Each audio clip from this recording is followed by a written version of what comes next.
तकरीबन 1.5 करोड़ किलोमीटर तक फैला हुआ बर्फ का एक सरा अंटार्कटिका, जिसकी बर्फ की गहराई भी 5 किलोमीटर से ज्यादा है, एक अलग बरआज़म है जो कि एक ज़माने के अंदर खुश्क हुआ करता था जैसे बाकी बरआज़म है, मगर आज अपने अंदर ऐसे राज समेटे हुए है जिसके बारे में इंसान कुछ भी नहीं जानते। इनके मुताबिक इस बर्फ के नीचे एक अलग ही जहान बसा हुआ हो सकता है जिसे अभी तक किसी इंसान ने नहीं खोजा।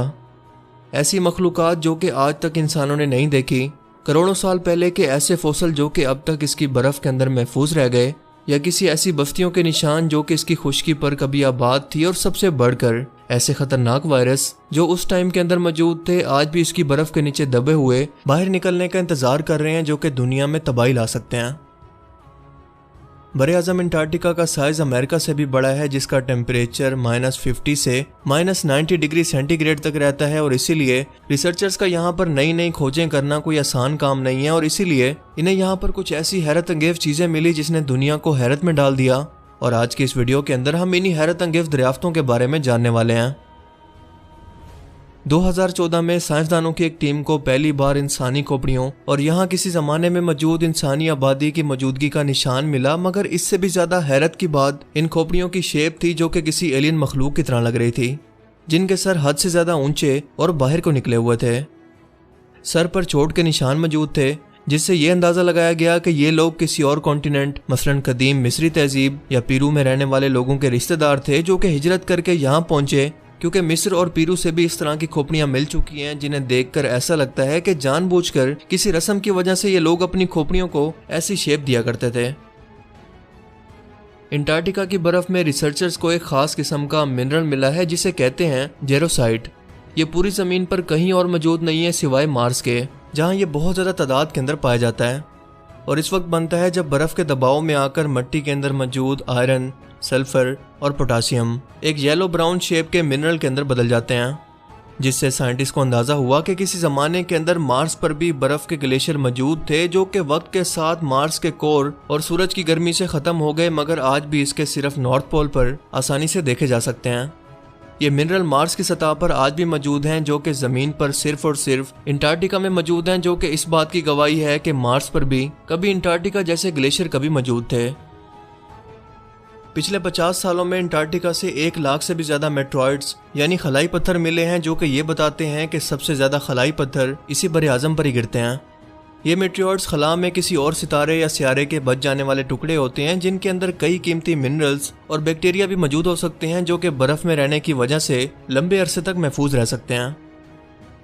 इसके अलावा 1980 से लेकर अब तक यहाँ पर कई डायनासोर के फॉसिल भी मिल चुके हैं जिन्हें आप जुरासिक पार्क फिल्म के अंदर देखते हैं, जिनमें मेजोसोरस, प्लेजोसोरस और क्रियोलोसोरस वगैरह शामिल हैं। जब इन फॉसिल की हड्डियों की जांच की गई तो पता चला कि ये कम से कम 70 लाख साल पुराने हैं, यानी इस टाइम पर अंटार्कटिका का टेम्परेचर नॉर्मल था और जमीन के बाकी हिस्सों की तरह रहने के काबिल था। इसीलिए तो ये डायनासोर भी यहाँ पर जिंदा रह पाए और पौधे भी, क्योंकि यहाँ पर साइंसदानों को एक खुदाई के दौरान तकरीबन 2 करोड़ साल पुराने एक पौधे के पत्ते के फॉसिल्स बिल्कुल सही हालत के अंदर मिले हैं। क्या आप जानते हैं कि अंटार्कटिका में बारिश नहीं होती? सालों में जाकर एक हल्की सी स्नोफॉल देखने को मिलती है, क्योंकि इसकी ठंडी हवाएं ज्यादा पानी को इकट्ठा नहीं कर सकती, इसीलिए यहाँ पर फ्रेश पानी का 70% जखीरा बड़े बड़े ग्लेशियर्स की सूरत में आज भी हम देख सकते हैं। बरआज़म अंटार्कटिका दुनिया की वो वाहिद जगह है जहाँ पर कोई टाइम जोन नहीं है। ये जगह किसी मुल्क के कब्जे में नहीं है और ना ही यहाँ पर कोई इंसान जाकर आबाद हो सकता है। सिर्फ कुछ रिसर्चर्स आर्जी तौर पर रिसर्च के लिए यहाँ पर मौजूद रहते हैं। हर साल यहाँ पर आते रहते हैं, मगर मौसम की शिद्दत की वजह से इन्हें भी वापस आना पड़ता है, खास तौर पर सर्दियों के मौसम में। इसके कई हिस्सों पर इंसान तो क्या किसी जानवर के भी कदम करोड़ों सालों से नहीं लगे। अंटार्कटिका की शेप को आसमान से देखें तो ये बिल्कुल एक जैसी लगती है, लेकिन असल में यहाँ का मशरकी हिस्सा इसके मगरबी हिस्से से 10 गुना बड़ा है। इसी बड़े हिस्से के अंदर पाकिस्तान का भी रिसर्च सेंटर जिन्ना रिसर्च सेंटर के नाम से मौजूद है। दोनों हिस्सों की हाइट के अंदर भी अच्छा खासा फर्क है, लेकिन इस मशरकी हिस्से के अंदर एक एरिया ऐसा भी मौजूद है जिसे मैकमर्डो ड्राई वैली के नाम से जाना जाता है। यह इलाका या तो बर्फ से बिल्कुल खाली है या यहाँ पर बहुत ही थोड़ी बर्फ मौजूद है, और इसीलिए यहाँ ना कोई जानवर, ना कोई परिंदे और ना ही जिंदगी का कोई निशान मिलता है। ऐसा लगता है कि ये जमीन के बाहर की कोई और ही दुनिया हो। इसीलिए नासा के साइंटिस्ट को यहाँ पर स्पेस प्रोग्राम की ट्रेनिंग के लिए या स्पेस प्रोब की ट्रेनिंग के लिए यहाँ पर लाया जाता है, क्योंकि ये जगह आज भी बिल्कुल वैसी है जैसा आज से करोड़ों साल पहले मौजूद थी। आमतौर पर अंटार्कटिका के पानियों के अंदर पेंगुइन और सील्स हमें देखने को मिलती हैं, मगर यहाँ पर बर्फ के 3000 फुट नीचे कोई और भी रहता है। जब बरतानवी रिसर्चर्स की एक टीम ने इसकी मोटी बर्फ के अंदर तकरीबन 30,000 फीट गहराई के अंदर सुराख किया तो हैरान रह गए, क्योंकि इनका कैमरा 30,000 फुट गहराई के अंदर जाकर एक पत्थर से टकराया जिस पर कोई जिंदा मखलूक मौजूद थी जो किसी स्पंज की तरह दिखती थी। ऐसी मखलूक आज तक जमीन पर कभी नहीं देखी गई। इससे पहले माना जाता था कि इतनी गहराई और अंधेरे के अंदर कोई भी समुद्री मखलूक बिल्कुल जिंदा नहीं रह सकती, पर यह मखलूक ना सिर्फ जिंदा थी बल्कि अपनी खुराक भी इस गहराई के अंदर कहीं ना कहीं से ले रही थी। यही नहीं बल्कि इसकी गहराई के 10,000 फीट नीचे 400 से भी ज्यादा झीलें मौजूद हैं जो कि जमती नहीं हैं। इसके अलावा इसकी बर्फ की तह के नीचे ऊंचे ऊंचे पहाड़ भी मौजूद हैं जो कि 1200 किलोमीटर तक फैले हुए हैं और 10,000 फीट तक ऊंचे हैं। आप ये जानकर भी हैरान हो जाएंगे कि इस बर्फ की तह के अंदर कई उबलते हुए आतिशफिशां पहाड़ भी मौजूद हैं जिनसे अक्सर आतिशफिशां धुआं भी उठता रहता है। अंटार्कटिका में टेलर ग्लेशियर के मकाम पर एक जगह ऐसी भी है जहां पर पानी नहीं बल्कि ब्लड फॉल होता है, यानी खून का झरना, जिसकी वजह यह है कि यहाँ पर पानी का बहुत बड़ा जखीरा मौजूद है, मगर इस पानी के अंदर समंदर के पानी से भी 3 गुना ज्यादा नमक मौजूद है, जिसकी वजह से ये पानी जमता नहीं है। और फिर यही पानी जिसके अंदर पहाड़ों से आने वाला आयरन भी बहुत ज्यादा तादाद के अंदर मौजूद है, जब बाहर की ऑक्सीजन से मिलता है तो आयरन ऑक्साइड में बदलकर इसका रंग लाल खून के जैसा कर देता है। अंटार्कटिका की सरजमीन में एक और ऐसा खतरनाक राज भी दफन है जो कि इंसानों के लिए मुस्तकबिल में बड़ा खतरा बन सकता है, और वो है हजारों साल पुराने बैक्टीरिया और वायरस जो कि बर्फ की इन तहों के अंदर महफूज हालत के अंदर आज भी मौजूद हैं। और जिस रफ्तार से यहाँ की बर्फ पिघल रही है, मुमकिन है कि ये किसी बड़े पेंडेमिक को फिर से पैदा कर दें जैसा कोरोना वायरस ने किया।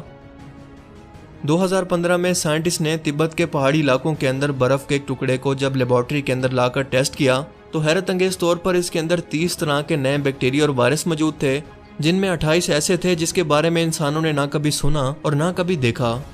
और ये पिछले 15,000 सालों से यहाँ पर जमे हुए मौजूद थे। इसलिए अंदाजा लगाया गया कि अंटार्कटिका की तकरीबन 1.5 करोड़ स्क्वायर किलोमीटर की बर्फ में कितने कुछ राज इन वायरस और बैक्टीरिया की सूरत में छुपे होंगे। साल 2007 में साइंटिस्ट को अंटार्कटिका के बेकन और म्यूलेनस वैली के ग्लेशियर्स के अंदर 1 लाख साल पुराना एक बैक्टीरिया मिला था जो कि बर्फ के ऊपर आते ही एक बार फिर से जिंदा हो गया।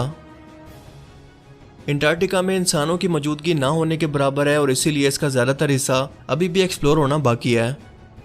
मुस्तकबिल में हमें इसके बारे में क्या क्या नई खोजें देखने को मिलती हैं ये तो वक्त ही बताएगा, लेकिन एक बात तो कंफर्म है कि ये खोजें बहुत ही हैरत अंगेज और इंसानों की सोचों को हिला देने वाली होंगी।